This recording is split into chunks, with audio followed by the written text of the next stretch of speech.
Well, let's bring in a member of the Senate Homeland Security Committee, Kansas Senator Roger Marshall. Roger, good to see you. Senator, good to see you.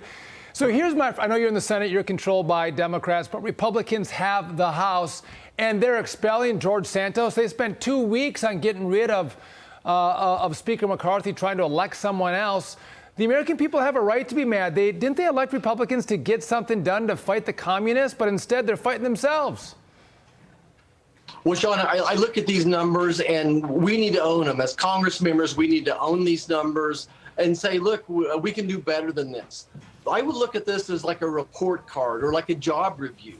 And Congress is failing right now. What do people, Americans, expect out of Congress? Well, they'd like to have their families be safe and secure, which they're not. Look no further than the southern border, or 300 people dying every day from fentanyl poisoning.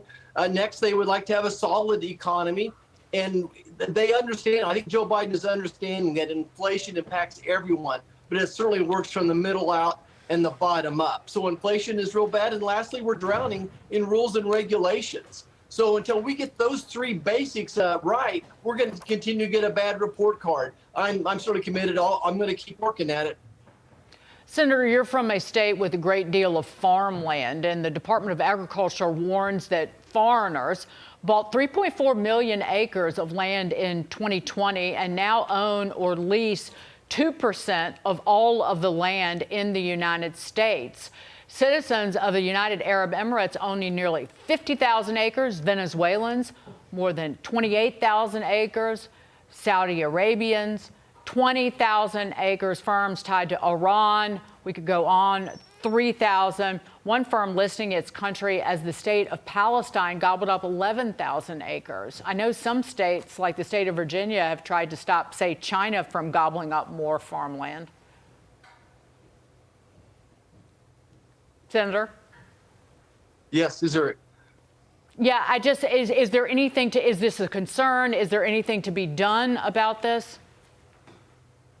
There certainly is. I just remind people that food security is national security, and we just take it for granted that we never have to worry about food, but it's also used for diplomacy as well. And recently in the NDAA, the National Defense Authorization Bill, Senator Rounds had an amendment that basically said that the countries of Russia, China, Iran, North Korea cannot own farmland, and additionally would elevate the Secretary of Agriculture to CFIUS, the Committee on Foreign Investment in the United States. So I think that would have really helped with the problem. Their states can do things as well, but to our surprise, somehow that was gutted out of the conference and didn't make it to the president's desk. So that's something I'm trying to track down now as well. But there is things we can do, and yes, we should be concerned about it. I'm also concerned about Bill Gates as well, buying up all the farmland, but that is a different story. I want to move to this, Senator.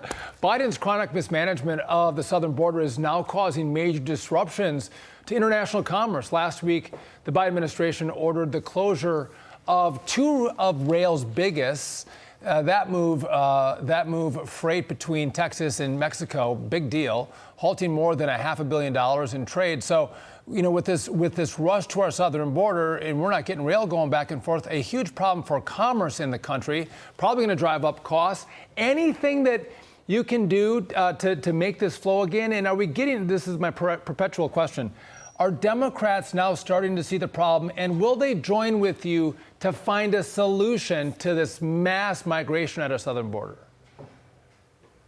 Well, I guess, first of all, we have to educate this administration that they create one crisis, they try to solve it, and that creates another crisis. So in this instance, we have 10,000, 11,000, 12,000 people crossing our border illegally every day. Yeah. And what the president did is he took some Border Patrol inspectors away from these train depots.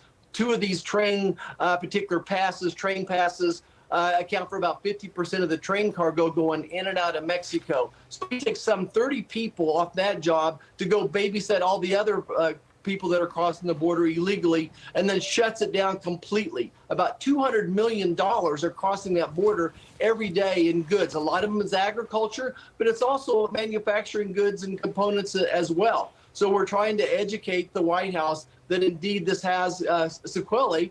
If you're from an ag state, you feel like this is just one more time that this president is sticking his thumb in your eye. He gave us high interest rates, high fertilizer prices, diesel prices. He doesn't care for biofuels. He doesn't do one major trade agreement, and now he's blowing up our our best trade agreement, the USMCA trade agreement, with Mexico now being our #1 partner. Senator, it's great to see you. Thank you so much for being here. Always. Merry Christmas, Roger. Thank you. Senator Roger Marshall. Merry Christmas, Sean. Merry Christmas, as we say in Virginia.